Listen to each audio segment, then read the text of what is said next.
సంవత్సరాల తరబడి ఎన్ని మందులు వాడినా మీ మోకాల నొప్పులు తగ్గట్లేదా? ప్రాణ పెయిన్ క్లినిక్ లో అత్యాధునిక చికిత్స. బోలే బాబా ఇప్పుడు ఈ పేరు దేశవ్యాప్తంగా మారుమ్రోగిపోతోంది. ఉత్తరప్రదేశ్లోని హత్రాస్ జిల్లాలో తీవ్ర విషాదకర ఘటనకు ప్రధాన కారకుడైన బోలేబాబా గురించి చర్చ సాగుతోంది. 116 మంది చావుకు వందలాది మంది గాయాలు పాలవ్వడానికి కారణమైన బోలేబాబా అసలెవరు? అతని కోసం అంతమంది వెళ్లడానికి కారణమేంటి? పోలీస్ నుంచి బాబా అవతారం ఎందుకెత్తాడు?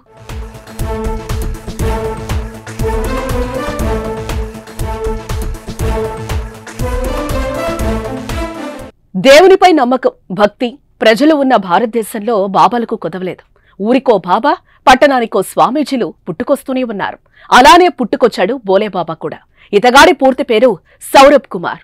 ఉత్తరప్రదేశ్లోని ఎటా జిల్లా పాటియాలి తహసీల్కు చెందిన బహదూర్ గ్రామానికి చెందినవాడు.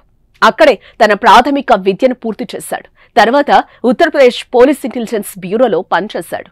ఆ సమయంలో ఆధ్యాత్మికం వైపు మళ్లీ ఉద్యోగాన్ని విడిచిపెట్టాడు. తర్వాత బాబా అవతారం ఎత్తాడు. గెటప్ మార్చాడు. మొత్తం సెటప్ చేశాడు. కాకి డ్రెస్ పోయి ఒంటిపైకి తెల్లటి సూట్ వచ్చింది. మెడలోకి ఓ టై వేలాడ తీసుకుని బోధనలు ప్రారంభించాడు.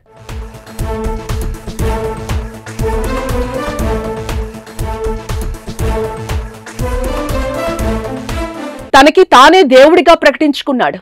తనకి దేవత దర్శనం కలిగిందని, ఆ దేవత ఆదేశాల ప్రకారమే భక్తుల సమస్యలు విని పరిష్కారాలు భక్తులు చెప్తున్నట్టు ప్రచారం చేసుకున్నాడు. ఇలా వివిధ మార్గాల ద్వారా భక్తులను ఆకర్షించాడు.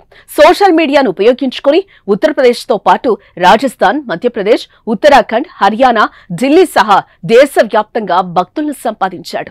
భక్తుల లిస్టులో సినీ, రాజకీయ ప్రముఖులు సైతం ఉన్నారంటే బోలేబాబా టాలెంట్ అర్థం చేసుకోవచ్చు.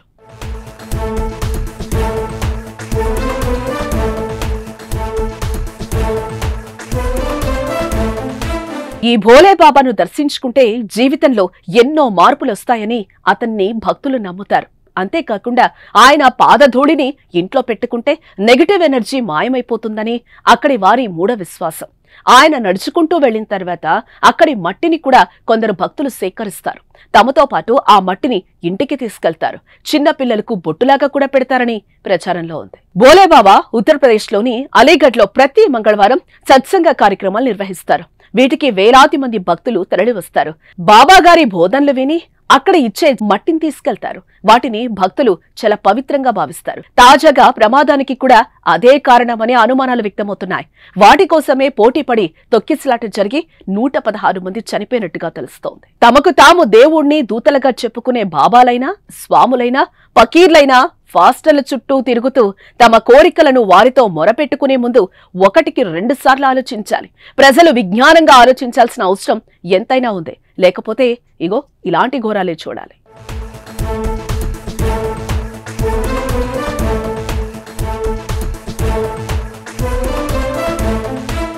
సుమన్ టీవీలో మీ పర్సనల్ అండ్ బిజినెస్ ప్రమోషన్స్ కోసం కింది నెంబర్కి కాంటాక్ట్ చేయండి.